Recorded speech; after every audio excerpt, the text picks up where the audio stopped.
안녕하세요 여러분, 환경공학을 가르치고 있는 오쌤입니다. 이번 영상은 나합격 대기환경기사 필기 2019년도 연소공학에 대한 기출문제를 풀어보도록 하겠습니다. 2회차 23번 문제입니다. 화학 반응 속도 및 반응 속도 상수에 관한 설명으로 옳지 않은 것을 찾는 문제네요. 1번 1차 반응에서 반응 속도 상수의 단위는 세크의 마이너스 1제곱이다. 1차 반응의 경우에는 시간의 역수로만 표현되면 되기 때문에 분단위, 그 다음에 시간 단위, 그 다음에 하루 단위도 모두 가능하다라는 걸 알 수 있습니다. 따라서 맞는 보기 2번 반응물의 농도를 무제한 증가할지라도 반응 속도에는 영향을 미치지 않는 것을 영차 반응이라고 합니다. 왜냐하면 반응 속도에 대한 식은 농도에 대해 차수가 붙어있기 때문에 영차 반응은 농도에 영향을 미치지 않습니다. 따라서 2번도 맞는 보기. 3번 화학 반응 속도론에서 반응 속도 상수 결정에 활성화 에너지가 가장 주요한 영향인자로 작용이 된다고 되어 있는데, 이때는 활성화 에너지가 아닌 온도가 가장 주요한 영향인자로 작용이 됩니다. 따라서 답은 3번이 되겠네요. 다음 문제 보도록 하겠습니다. 30번 탄소 85%, 수소가 15% 포함된 경유를 과잉공기계수 1.1로 연소했더니 탄소 1%가 검댕으로 되었습니다. 건조 배기가스 1m 세제곱 중 검댕이 농도를 구하는 게 문제가 되겠습니다. 자, 그럼 어떤 식으로 풀어보면 되겠냐면, 먼저 건조 배기가스를 구하는 게 중요하겠죠. 그래서 건조 배기가스인 GD는 어떤 식으로 구할 수 있냐면, 공기비 마이너스 0.21 곱하기 이론 공기량 플러스 CO2로 구할 수가 있습니다. 원래는 SO2까지 고려를 해줘야 되지만 해당 경우에는 황이 포함되지 않았기 때문에 이산화탄소까지만 고려를 해주면 됩니다. 그럼 먼저 공기비는 주어져 있기 때문에 1.1로 주어져 있기 때문에 이론 공기량과 그 다음에 이산화탄소 발생량을 구해보도록 할게요. 항상 해봤지만 반응식을 이용해서 우리는 구할 수가 있습니다.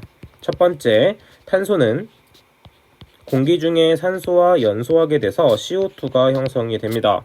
이때 탄소의 중량분에 발생하는 산소의 부피, 그리고 이산화탄소도 부피로 발생하기 때문에 원자량과 분자량을 이용할 수 있겠죠. 따라서 탄소의 원자량인 12kg 대 산소는 22.4 S비터 3승만큼 발생하게 되고, CO2도 마찬가지로 22.4 S비터 3승만큼 발생이 됩니다. 이때 탄소는 얼만큼 주입이 되냐면 경유 1kg당 탄소의 85%인데, 이때 주의해야 될 점은 우리는 탄소 1%가 검댕으로 발생된다는 점입니다. 1%가 검댕으로 발생된다는 것은 1%는 연소에 참여하지 않기 때문에 99%만 연소에 참여한다고 볼 수가 있죠. 따라서 탄소의 함유율인 0.85 곱하기 99%만 해당되는 부분만 연소가 되는 것입니다. 그것에 대한 산소의 양을 X로 두고 그 다음에 이산화탄소의 양을 구해보도록 할게요. 지금 보게 되면 산소와 이산화탄소는 같은 양이 발생되기 때문에 X와 CO2는 같은 값이 발생한다라는 걸 볼 수 있습니다. 따라서 계산을 통해서 X값을 바로 구할 수가 있는데, 이때 X값은 1.5708 미터 3승 퍼 킬로그램이 됩니다. 마찬가지로 수소도 구해보도록 할게요. 자, 수소는 대기 중에 0.5개의 산소와 만나 연소하게 돼서 물이 발생하게 됩니다. 마찬가지로 수소는 원자량이 하나의 1이기 때문에 두 개가 존재해서 2kg, 그리고 0.5개의 산소가 발생하게 돼서 0.5 곱하기 22.4 S미터 3승을 해주면 됩니다.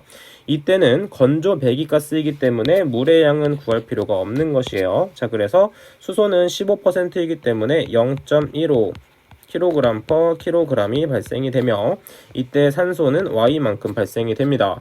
이때 Y 값을 구해보게 되면 0.84 S비터 3승 per kg이 발생이 되죠. 자, 이것을 이용해서 우리는 이론 공기량을 구해낼 수가 있습니다. 이론 공기량을 한번 구해보도록 할게요.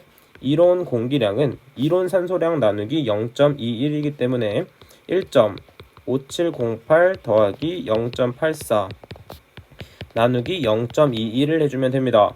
그래서 이론 공기량은 무엇이 나오냐면 11.3 1.48 S미터 3승/kg이 나오게 되는 것이죠.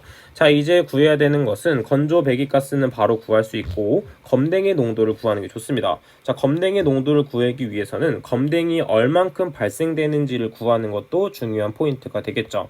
자, 검댕은 탄소에서 발생되는 것이기 때문에 탄소에는 0.85만큼이 발생이 되고 그 중에서 1%가 검댕으로 변하기 때문에 0.01에 대한 kg이 발생하게 됩니다.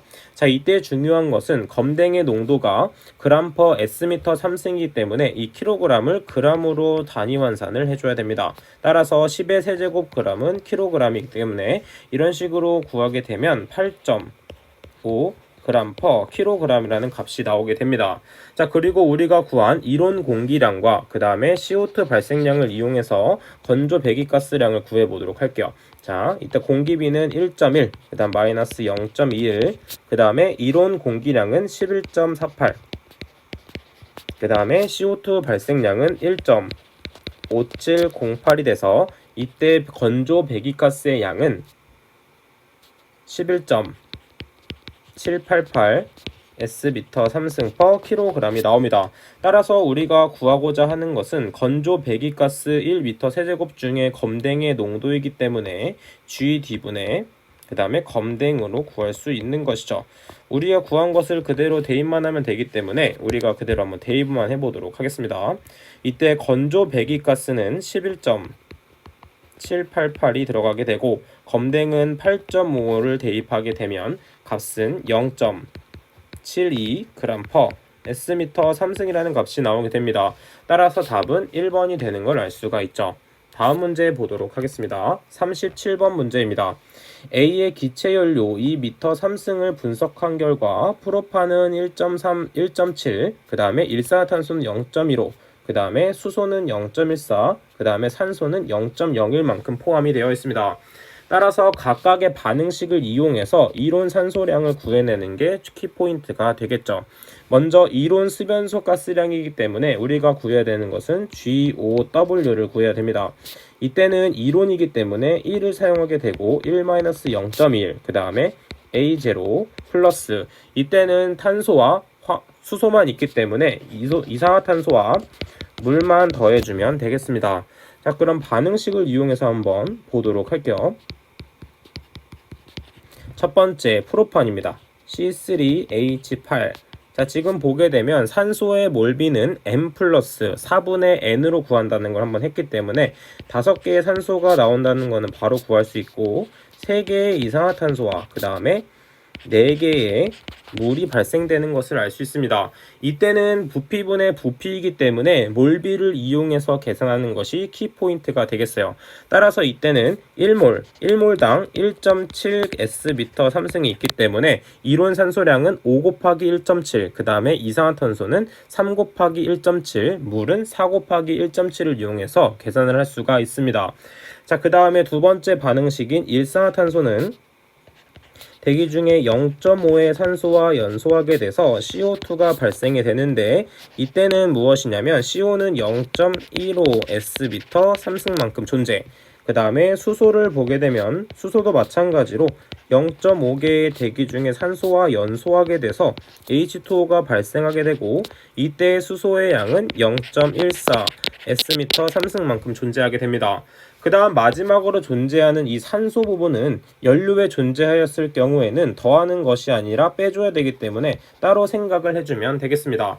자, 그럼 이것을 이용해서 먼저 이론 공기량을 먼저 구해보도록 할게요. 이론 공기량은 어떤 식으로 구할 수 있냐면 A0는 지금 1.7에 해당되는 1몰당 5몰이 발생하기 때문에 1.7 곱하기 5, 그 다음에 0.15당 0.5가 발생되기 때문에 0.15당 0.5, 그 다음 더하기, 그 다음에 0.14당 0.5가 발생되며 마지막으로 산소량을 빼줘야 되기 때문에 산소량을 뺀 0.02를 빼줘야 됩니다. 그 다음에 나누기 0.2를 해주게 되면 이론 공기량은 41.119가 나오게 되는 것이에요. 27Sm 3승이 나오게 됩니다. 자, 그 다음에 이론 산소량을 이용해서 이론 공기량을 구해 보았는데 이제 그대로 대입만 해주면 됩니다.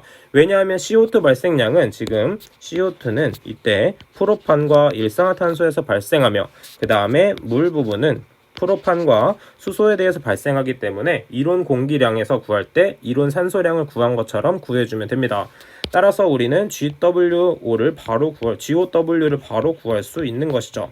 따라서 1-0.21 곱하기 이론 공기량인 41.119 더하기 이때 이산화탄소 발생량은 3몰만큼 발생하기 때문에 3몰 곱하기 1.7 그 다음에 두 번째 일산화탄소에서도 발생되기 때문에 같은 몰만큼 발생이 되죠. 그래서 0.15 그 다음에 더하기 H2O에 대한 양은 프로판에서 1.7 곱하기 4니까 4 곱하기 1.7 그 다음에 더하기 수소는 물과 같은 몰수이기 때문에 0.14만큼 발생이 됩니다.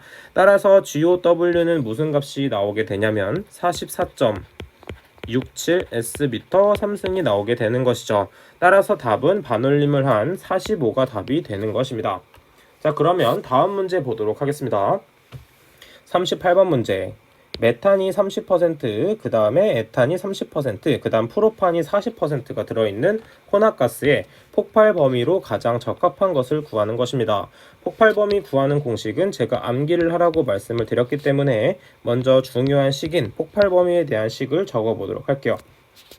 연소 범위인 L은 어떤 식으로 구할 수 있냐면 일단 범위이기 때문에 100은 분자에 들어가게 되고 이때 N1분의 P1 그리고 N2분의 P2 이런 식으로 해서 몇 개의 존재하는지는 모르지만 N의 N까지 해서 P의 N까지 구할 수 있는 것입니다. 자, 지금 보게 되면 이때 P는 무엇이냐면 각 성분의 최적입니다. 각 성분의 최적으로서 퍼센트를 대입할 수 있고 밑에 있는 N은 연소 한계 부분입니다. 따라서 폭발 범위를 이용해서 각각 낮은 범위를 같은 묶음으로 보고 높은 범위를 같은 묶음으로 봐서 계산을 해주면 되겠습니다. 따라서 첫 번째 연소 범위이기 때문에 먼저 하한 값을 먼저 구해보도록 할게요. 하한 값을 구하기 위해서는 파란색 기준으로 봐주면 됩니다. 따라서 그대로 대입만 해주면 되기 때문에 분자에는 그대로 100이 들어가고 이때 첫 번째는 메탄을 기준으로 보았을 때 메탄은 30%가 있기 때문에 P1은 30, 그 다음에 N1은 최저 범위이기 때문에 5, 마찬가지로 에탄은 최저 범위가 3이고 30%의 최적을 가지며 마지막에 프로판은 40%의 최적을 갖고 최저 범위가 2.1입니다. 2.1 그래서 그대로 계산을 하게 되면 2.85라는 값이 나오게 되고 같은 방법으로 상한값을 구해보도록 할게요. 상한값을 구해보도록 하면 마찬가지로 분자에는 100이 들어가고 각각의 최적은 같은 값인 30 그리고 30 그 다음에 40이 들어가게 되고 빨간색 부분을 대입해주면 됩니다. 따라서 메탄은 15, 에탄은 12.5 그 다음 마지막 프로판은 9.5를 대입해주면 되겠죠. 따라서 그대로 대입해서 계산을 하게 되면 11.61이라는 값이 나오게 됩니다. 따라서 약 2.9에서 11.6까지 해당하는 연소 범위가 나오기 때문에 따라서 답은 1번이 되겠네요. 다음 문제 보도록 하겠습니다. 40번 문제입니다. 부탄 2kg을 표준 상태에서 완전 연소시키는 데 필요한 이론 산소량을 구하는 것입니다. 이론 산소 구하는 것은 많이 해봤기 때문에 지금 어떤 식으로 구할 수 있냐면 먼저 반응식을 이용해서 구해줘야 됩니다. 자, 부탄이기 때문에 탄소가 4개 있는 것이죠. 탄소가 4개, 그 다음에 수소는 10개가 존재하게 됩니다. 자, 이때는 공기비는 n 플러스 4분의 n, 즉 산소가 발생하는 부분은 이때 몰비를 이용해서 계산할 수 있죠. 이때 m값은 4이기 때문에 4, 그 다음에 10을 대입하면 2.5가 되기 때문에 6.5개의 산소와 반응하여 연소가 되며 4개의 이산화탄소와 5개의 물이 발생되는 것을 알 수 있습니다. 따라서 이때 발생하는 것에서 kg당 발생하는 kg을 구하는 것이기 때문에 부탄의 분자량은 58 kg이 되겠고, 이때 몰비는 6.5 곱하기 산소는 32kg이 됩니다. 이때 부탄은 2kg이 주입되었기 때문에 이때 발생하는 산소량을 x로 놓고 계산을 하게 되면 x값은 무엇이 나오게 되냐면 7.17kg이라는 값이 나오게 됩니다. 따라서 답은 3번이 되겠네요. 이렇게 반응식을 이용하는 문제는 엄청 많이 다뤄드렸기 때문에 여러분들께서 이 반응식은 직접 구할 줄 아셔야 됩니다. 자, 그럼 다음으로 4회차 문제 한번 보도록 하겠습니다. 24번 문제네요. 휘발유, 등유, 알코올, 벤젠 등 액체 연료의 연소 방식에 해당하는 것은 나와 있는데, 해당 부분에 대한 것은 같이 그냥 암기하는 것이므로 그냥 증발 연소가 이것이 해당된다라는 걸 체크하고 넘어가 주면 되겠습니다. 자, 그 다음에 32번 문제. 내용적이 160m 세제곱에 밀폐된 실내에서 2.23kg의 부탄을 완전 연소할 때 실내에서의 산소 농도는 얼마인가? 자, 그러면 실내에서의 존재했던 산소 농도에서 연소를 시키게 되면 실내에서의 산소 농도를 제거하면 되기 때문에 우리가 구할 수 있는 거는 반응식을 이용해서 이론 산소량을 구해준 다음에 빼주면 되겠습니다. 그러면 우리는 앞에서 해봤기 때문에 그대로 한번 반응식을 이용해서 계산해 보도록 하겠습니다. 부탄은 앞에서 그대로 다뤘기 때문에 그대로 한번 써보도록 할게요. 4개의 탄소와 10개의 수소가 있고, 그때에는 6.5개의 산소와 만나 연소하게 돼서 4개의 CO2와 5개의 H2O가 발생하게 됩니다. 이때는 마찬가지로 kg당 발생하는 부피를 계산해야 되기 때문에 이때는 분자량을 대입해주고, 이때는 분자량에 해당되는 6.5 곱하기 22.4 S미터 3승을 이용해서 계산해주면 됩니다. 이때 부탄의 존재량은 2.23kg이고 이때 산소량 X값을 구해보도록 할게요. 이때 X값은 무엇이 나오냐면 5.5981 S미터 3승이 나오게 됩니다. 따라서 이것만큼 소비가 되는 것이기 때문에 실내 산소 농도는 기존에 존재했던 산소량에서 빼주면 되는 것이죠. 따라서 실내의 산소 농도를 바로 구해보도록 하겠습니다. 실내의 산소 농도이기 때문에 밑에 분모에는 내용적이 들어가게 되는 것이죠. 160m 3승만큼 들어가게 되고, 이때는 산소는 21%가 존재하기 때문에 전체 160m 3승에서 0.22를 곱해줍니다. 이 중에서 5.598일만큼 산소가 소모되기 때문에 5.598일을 빼서 계산을 하게 되는데 퍼센트 단위이기 때문에 100을 곱해줍니다. 따라서 계산을 하게 되면 17.5%라는 값이 나오게 되는 것을 알 수가 있죠. 자, 그 다음 마지막으로, 그럼 2번이 되겠네요. 마지막으로 33번 문제 풀고 정리해 보도록 하겠습니다. 연소가스 분석 결과 CO2는 17.5%, O2는 7.5%일 때 CO2 맥스 값을 구하는 것입니다.